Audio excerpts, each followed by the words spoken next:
देवादिदेव शास्त्रीश प्रभु महावीर के चरण कमलों में कोटि से वंदन नमन करने के उपरांत गुरु चरणों में रहकर जो कुछ भी ज्ञान अपनी स्वल्प बुद्धि में ग्रहण कर पाए हो वो आप सभी के समक्ष रखने का प्रयास करूंगी। नमोत्थुनं समनस भगवो महावीरस ओम नमो भगवये सुये देव्याय। जिन वाणी का प्रसंग आपके समक्ष चला हुआ है, श्री उपासक दशांग सूत्र के माध्यम से श्रवण कर रहे हैं आप।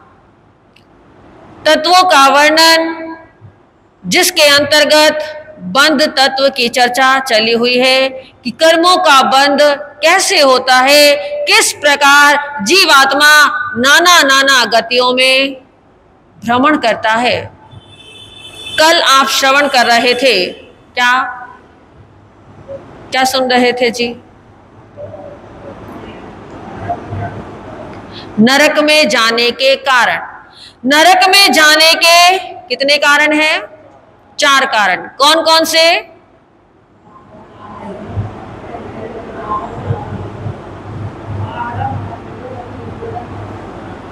महाआरम, महापरिग्रह, पंचेंद्रिय वध और कुणिमाहार अर्थात मांसाहार, ये 4 कारण हैं, जिसमें से महारंभ का तात्पर्य है हिंसा।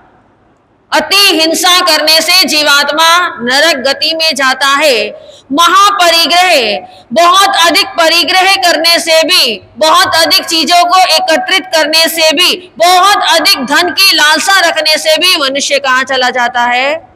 नरक में। क्योंकि जो वो इच्छाएं बढ़ जाती हैं तो उसके पीछे भाव जो होते हैं वो कैसे हो जाते हैं? अनीतिपूर्ण हो जाते हैं, अन्यायपूर्ण हो जाते हैं। और उस लालसा की पूर्ति के लिए मनुष्य जो भी कार्य करता है वो कहीं ना कहीं कर्म बंध का कारण बनता है।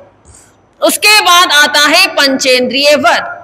पंचेंद्रिय वध अर्थात किसी भी प्राणी की हिंसा करना, उससे क्या कहते हैं? पंचेंद्रिय वध। पंचेंद्रिय वध का तात्पर्य आजकल के जमाने में क्या हो रहा है? मांस का उपयोग दिन प्रतिदिन बढ़ता जा रहा है, बढ़ रहा है। पहले तो हम क्या कहते थे कि हम जैन हैं, हम शुद्ध शाकाहारी हैं, कहते थे। और आजकल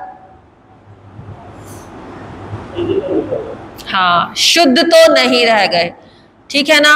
बहुत सारी चीजें ऐसी हैं जो हमें पता भी नहीं चलती, लेकिन जो सजग हैं वो देखते हैं, वो जानते हैं कि कहीं इसके अंदर कुछ गलत तो नहीं है। लेकिन शुद्धता का विषय मांसाहार क्या है? जो मांसाहार का प्रयोग करते हैं, कहते हैं वो खुद भी क्या हो जाते हैं?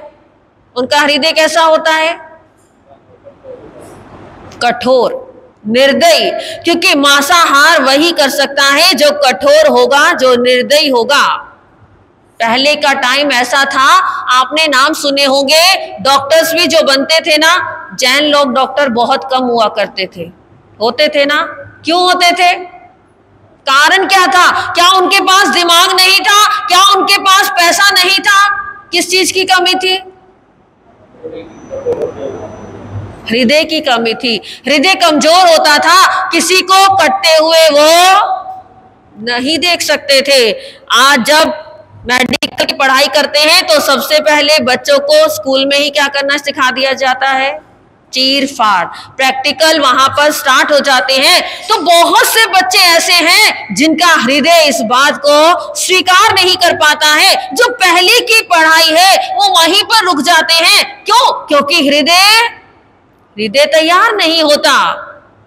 तो ये जो मांसाहारी प्राणी होते हैं उनका हृदय कठोर हो जाता है। उनका हृदय कैसा हो जाता है? उनका हृदय निर्दयी हो जाता है। क्योंकि जो व्यक्ति निर्दयी है, जो व्यक्ति कठोर है, वही क्या कर सकता है? दूसरे के प्राणों का वध कर सकता है। और जो कठोर हृदय नहीं है वो दूसरे के ऊपर देख सकता है दूसरे को दुखी? नहीं, वो दूसरे को दुखी होते हुए नहीं देख सकता। तो फिर हत्या का तो कोई प्रश्न ही नहीं उठता है। मांसाहार करने से जीवन में कितने नुकसान उत्पन्न होते हैं हम सोच भी नहीं पाते हैं, इस पर विचार भी नहीं करते हैं।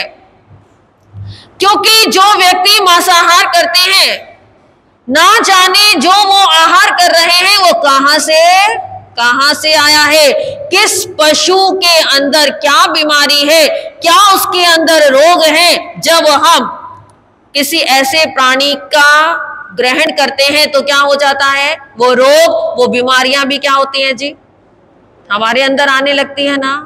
उसमें आने की पूरी संभावनाएं होती हैं। तो जो हम उसको ग्रहण कर रहे हैं उससे हमारे अंदर भी वो बीमारियां प्रवेश कर जाती हैं। हमारा जो शरीर है वो भी ऐसा बन जाता है। गंदगी खाने वाले प्राणी होते हैं और जब हम उन्हें मार कर खा लेते हैं तो फिर हम कहां से शुद्ध रह जाते हैं। और जो मांसाहारी होते हैं उनके अंदर उत्तेजना बहुत अधिक होती है, उनकी जो बुद्धि है उसका ह्रास होता है, उसका विकास संभव नहीं हो पाता। तो हर दृष्टि से मांसाहार क्या है, त्याज्य है, त्यागने योग्य है। कुछ लोगों को लगता है कि मांसाहार करने से हमारे शरीर में क्या आती है जी, ताकत आती है ना, ऐसा लगता है ना। कुछ लोग ऐसा कहते हैं, डॉक्टर्स भी कहते हैं कि आप लोग तो ऐसे ही रहोगे। क्योंकि आप नॉन वेज का प्रयोग नहीं करते। लेकिन ऐसा कुछ नहीं है। प्रभु ने इतनी अच्छी शाक सब्जियां बनाई है कि जिन्हें ग्रहण करके हम हर प्रकार से सब चीजों को क्या कर सकते हैं, प्राप्त कर सकते हैं। अपने शरीर के अंदर हर तरह की ताकत को हम ला सकते हैं। लेकिन ये तो हमारा भ्रम है कि मांसाहार जो है, नॉन वेज जो है, वो हमारे शरीर में ताकत, लेकिन वो हमारे शरीर में बीमारियां भी देता है, रोग भी देता है, उत्तेजना भी देता है, हमारी बुद्धि का ह्रास भी करता है। फिर वो कहां से उत्तम हुआ। कहते हैं स्वमांसम परमांसेन ये बुद्धिर तुम क्षति, अर्थात दूसरे के मांस को खाकर जो ये सोचते हैं, विचार करते हैं कि हमारा शरीर हृष्ट पुष्ट हो रहा है, ताकतवर हो रहा है। नास्ति शूद्रः तस्मात्, उनके समान कोई शूद्र प्राणी नहीं है। सह निशंसो नरः है, अर्थात वो क्या है, वो कठोर हृदय क्रूर प्राणी होते हैं। किसी के मांस को खाने से कभी किसी की वृद्धि नहीं होती। उसके लिए और भी बहुत सारी चीजें हैं, लेकिन ये हमने अपनी धारणाएं बना ली हैं। गुरु ग्रंथ साहिब में, गुरुवाणी में गुरु नानक देव जी ने भी क्या कहा है, जेरत लागे कापड़ा जामा होए पलीत, जेरत पीवे मानसा तो काहे निर्मल चित्त। क्या कहते हैं, कपड़े पर यदि खून लग जाता है तो क्या कहते हैं, हम क्या करते हैं, उसको धोकर साफ करते हैं। क्यों, लग गया तो लग गया, लेकिन नहीं, क्योंकि वो गंदा लगता है। हम क्या कहते हैं, कपड़ा गंदा हो गया है तो इसको क्या करना पड़ेगा, साफ करना पड़ेगा। नानक देव जी कहते हैं जब कपड़े पर लगा हुआ खून, उसे हम धोने के लिए भागते हैं, उसे साफ करते हैं, उस कपड़े को बदल लेते हैं, तो फिर भला जो मनुष्य स्वयं रक्त पी रहे हैं उनका हृदय शुद्ध कैसे रह सकता है, नहीं रह सकता। बाइबल के अंदर भी क्या कहा है, thou shall not kill, अर्थात किसी भी जीव को मारना नहीं चाहिए। शास्त्रों में ऐसा कहीं नहीं लिखा कि मांस ग्रहण करो, मदिरा पान करो, कहीं नहीं लिखा। आप जैन शास्त्र छोड़ो, किसी भी धर्म को उठाकर देख लो, कहीं पर ऐसा लिखा हुआ नहीं है। लेकिन ये सब क्या है ये सब, ये हमने अपनी सुविधा के अनुसार अपने रूल्स बना लिए हैं, अपने नियम बना लिए हैं, अपने कानून बना लिए हैं। लेकिन कहीं पर भी मांसाहार को महत्व नहीं दिया गया है। तो ये जो मांसाहार है, पंचेंद्रिय वध, मांस ना तो खेती से उत्पन्न किया जा सकता है, ना उसकी कोई वर्षा होती है, ना कोई खादाने हैं जिसमें से खोद कर निकाला जा सकता है। यदि उसे प्राप्त करना है तो क्या करना पड़ेगा, निरीह प्राणियों की, मूक प्राणियों की हिंसा करनी होगी। क्या कभी सोचा है कि जो हमारे शरीर में जरा सा चक्कू या छुरी लग जाती है तो कितना दर्द होता है, तो जब उनकी गर्दन पर छुरी चलाई जाती है तो उन्हें भी कितना दर्द होता होगा, लेकिन हम इस चीज को क्या करते हैं, भूल जाते हैं। तो पंचेंद्रिय वध और कुणिमाहार अर्थात मांसाहार, ये दोनों ही जो चीजें हैं ये क्या करने वाली है, नरक का द्वार खोलने वाली होती हैं। जो इसका पालन करते हैं, जो उसे ग्रहण करते हैं, उन्हें नरक में स्थान प्राप्त होता है।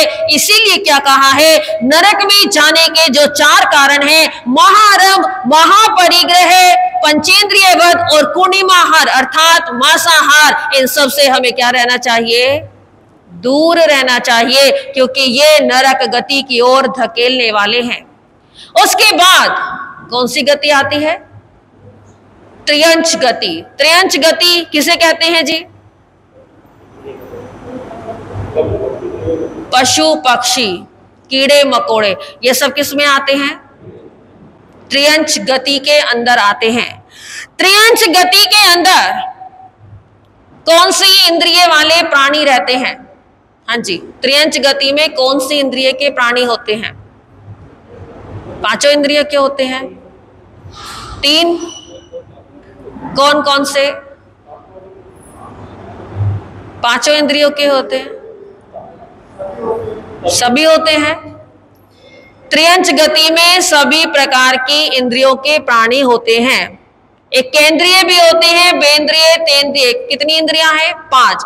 एकेंद्रिय, बेंद्रिय, तेंद्रिय, चौरिंद्रिय और पंचेंद्रिय। एकेंद्रिय जीव कौन से होते हैं, कौन से होते हैं एकेंद्रिय जीव, हाँ जी, स्थावर होते हैं।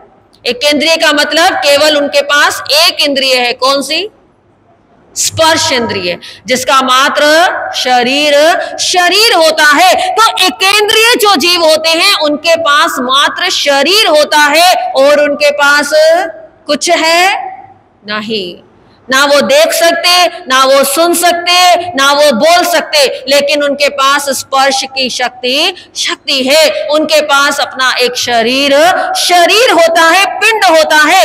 एकेंद्रिय जीव कितने प्रकार के हैं, हाँ 5 प्रकार के। कौन कौन से, पृथ्वी काय, आप काय, तेव काय, वायु काय और वनस्पति काय, ये 5 प्रकार के एकेंद्रिय जीव होते हैं जो एकेंद्रिय जाति में रहते हैं। वो एकेंद्रिय जीव कैसे हैं, पृथ्वी अर्थात भूमि, वो सब क्या है, उसका एक शरीर बस भूमि है। और उसके बाद अपकाय का मतलब क्या है, अपकाय किसे कहते हैं, पानी को कहते हैं, जल को कहते हैं। जल अपकाय, वो भी क्या है, जल का अपना एक, वो बोल सकता है, वो खा सकता है नहीं, उसका भी शरीर है। पृथ्वी का है, आपका है, तेव का का शरीर क्या होता है, आग।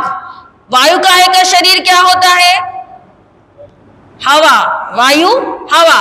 और उसके बाद वनस्पति का शरीर क्या है, किसे कहते हैं वनस्पति, पेड़ पौधे, फल फ्रूट, सब्जियां, ये सब क्या है, ये सब वनस्पति काया में आती है। तो ये जो 5 एकेंद्रिय जीव हैं 5 प्रकार के होते हैं, जिन्हें हम स्थावर भी कहते हैं। जीव 2 प्रकार के हैं, स्थावर और त्रस। स्थावर जो जीव होते हैं वो चल फिर नहीं सकते, वो एक स्थान पर ही रहते हैं। त्रस जो जीव होते हैं उनमें चलने फिरने की क्षमता होती है, वो एक स्थान से दूसरे स्थान पर जा सकते हैं। त्रस जो जीव होते हैं उन्हें यदि गर्मी लगी तो वो ठंडक में पहुंच जाते हैं, यदि सर्दी लगी तो थोड़े गर्म स्थान पर चले जाते हैं, और उन्हें भूख लगती है तो वो कुछ खा भी सकते हैं, प्यास लगी तो कुछ पी सकते हैं। लेकिन जो स्थावर होते हैं उनमें चलने फिरने की क्षमता नहीं होती, वो जहां है वो वहीं पर रहते हैं। जैसे एकेंद्रिय में वृक्ष भी आते हैं, वृक्ष है, पेड़ पौधे हैं, तो वो कहाँ है जी, जहां एक बार उन्हें लगा दिया गया या जहां वो उग जाते हैं वो वहीं पर स्थित हो जाते हैं। वो है एकेंद्रिय जाति के एकेंद्रिय जीव। एकेंद्रिय जीवों में 5 स्थावरों का वर्णन आता है। और वनस्पति क्या है, और ये सब क्या है, वनस्पति को आपको पता है, जो कुछ भी फ्रूट्स होते हैं, पेड़ पौधे होते हैं, यदि आप किसी ऐसी जगह पर रख दो, गर्मी ज्यादा हो जाए तो वो क्या हो जाते हैं? जल जाते हैं, सूख जाते हैं। और जब बारिश आती है तो क्या हो जाते हैं? वो हरे भरे हो जाते हैं। ये जो हैं, इन्हें सुख दुख की अनुभूति तो होती है, पता तो चलता है। सुख और दुख की अनुभूति जहां होती है, केवल एक ही चीज होती है, वो होते हैं एकेंद्रीय जाति के। एकेंद्रीय प्रकार जो जीव होते हैं उन्हें हम कहते हैं, 5 स्थावर जो होते हैं वो एकेंद्रीय जीवों में आते हैं। पर्याप्ति की दृष्टि से देखा जाए, पर्याप्ति कितनी होती है जी? 6 पर्याप्ति। कौन कौन सी?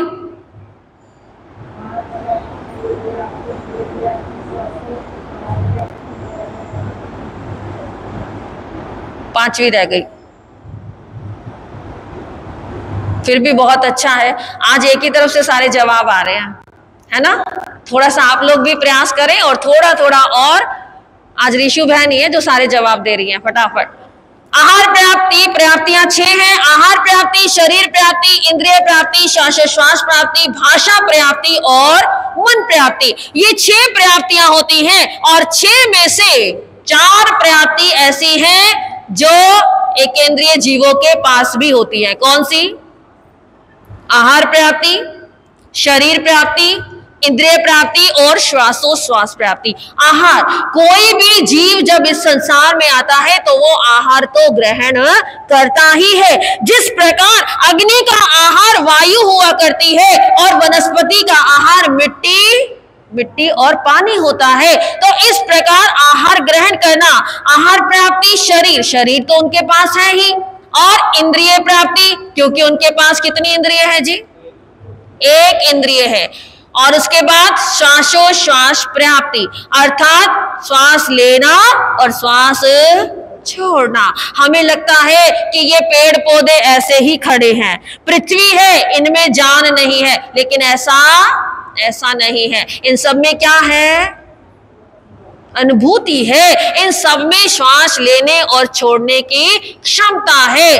पृथ्वी भी होती है, वो भी कुछ, अब ये अचित भूमि है जहां हम बैठे हैं, लेकिन जब हम पृथ्वी को कहते हैं एक हाथ नीचे तक खोद दे तो वो पृथ्वी भी सचित हो जाती है। ऊपर की अचित है, लेकिन एक हाथ नीचे तक गड्ढा खोद दिया जाए तो उसके बाद की जो भूमि है वो सचित भूमि में आती है। आप देखते हैं कि कच्चा पानी नहीं लेना या फिर अग्नि को स्पर्श नहीं करना, उसका कारण क्या है? क्योंकि इन सभी में जीव है, प्राण है, एकेंद्रीय जीव ये कहलाते हैं। तो ये जो प्राप्ति की दृष्टि से है, जो एकेंद्रीय जीव होते हैं, उनके अंदर कितनी प्राप्तियां हैं जी? कितनी प्राप्तियां हो गई? 4, क्योंकि भाषा और मन इनके पास नहीं है, बोलने की क्षमता इनके पास नहीं है, और मन से विचार करने की, चिंतन करने की क्षमता इनके पास नहीं होती। ये है एकेंद्रीय जीव। और उसके बाद जो 3 इंद्रिय अगली है, कौन कौन सी? बेंद्रिय, तेंद्रिय और चौरेंद्रिय। इन्हें हम कहते हैं विकलेंद्रिय भी कहते हैं। बेंद्रिय, तेंद्रिय और चौरेंद्रिय, अर्थात पूर्ण इंद्रिय नहीं है, कुछ ना कुछ इंद्रियों की कमी रहती है। अब बेंद्रिय जो जीव होते हैं, अर्थात जिनकी 2 इंद्रियां होती हैं, कौन कौन सी होती है जी? हाँ, एक तो उनके पास स्पर्श है और दूसरा रसना इंद्रिय आ जाती है। रसना इंद्रिय का तात्पर्य, जैसे जोंक होती है, जोंक क्या है? शरीर है, और यदि किसी के चिपट जाए तो क्या करती है? उसके पूरे शरीर का खून चूस लेती है, उसके अंदर एक बूंद भी खून छोड़ती नहीं है। जोंक के अंदर तो वो उसके पास कौन सी इंद्रिय आ गई? दूसरी इंद्रिय रसना इंद्रिय भी उसके पास आ गई, तो इसलिए वो द्वेंद्रिय हो गई। और उसके बाद आता है त्रेंद्रिय। तो तेंद्रिय जीव कौन से होते हैं? किनके पास कौन सी इंद्रिय और आ जाती है? हाँ जी, घ्राण इंद्रिय। घ्राण इंद्रिय का तात्पर्य क्या है? सूंघने की शक्ति उन्हें प्राप्त हो जाती है। जैसे चींटी के पास क्या है? सूंघने की शक्ति। वो कहीं पर भी रखी हुई चीज हो तो क्या कर देगी, वहां पहुंच जाएगी। अगर मीठा कहीं रखा हो तो कई बार बच्चों की माँ जब मिठाई के लिए थोड़ा सा करे ना, क्योंकि छोटे बच्चों को मीठा थोड़ा लिमिटेड देना होता है, नहीं दे तो उनको, ज्यादा दे तो उनको प्रॉब्लम हो जाती है, तो कई बार बैठे क्या कहेंगे कि चींटी बता देती है मीठा कहाँ रखा है ना, उसके साथ साथ चले जाओ। तो चींटी की घ्राणेंद्रिय इतनी तेज होती है, उसकी सूंघने की शक्ति इतनी तेज होती है कि आप कहीं पर भी मीठा रख दो, यदि घर में चींटी है तो वो वहां अवश्य में पहुंच जाती है। तो तीसरी इंद्रिय आ जाती है घ्राण इंद्रिय, अर्थात सूंघने की शक्ति। उसके बाद चौरिंद्रिय जो जीव होते हैं, चौरिंद्रिय जीव का मतलब 4 इंद्रियों वाले, तो उनके पास कौन सी एक चौथी इंद्रिय आ जाती है जी, चक्षु इंद्रिय। चक्षु का तात्पर्य है देखने की शक्ति, उनके पास देखने की शक्ति भी होती है। चींटी जब रास्ते में चली जा रही होती है और आप यदि उसके आगे हाथ लगाओ तो आप कभी भी देखना, वो आपको देखकर, हाथ को देखकर या उंगली को देखकर रास्ता नहीं बदलती। वो रास्ता कब बदलती है, कब बदलती है, जब उसकी टक्कर लगती है, ठीक है ना।